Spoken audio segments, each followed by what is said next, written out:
everyone, welcome back to my kitchen. Today I was going to make some milk, plant milk with my Almond Cow Milk Maker. I want to show you how cool this is. Today we're going to make a coconut cashew.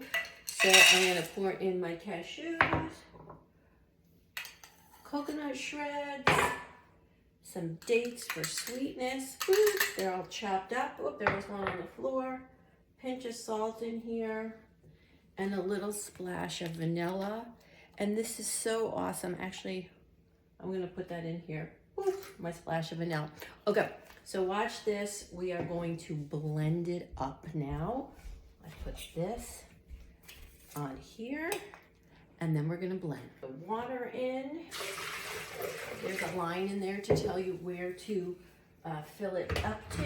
You put the top on. I don't know if you can see this green button. We're gonna push it. Watch this. Wait, it's finished blending. We're gonna take it out, put it in this handy dandy holder, and watch this. You have beautiful almond, no, this is cashew coconut milk, no artificial ingredients because you made it at home. Bye, enjoy.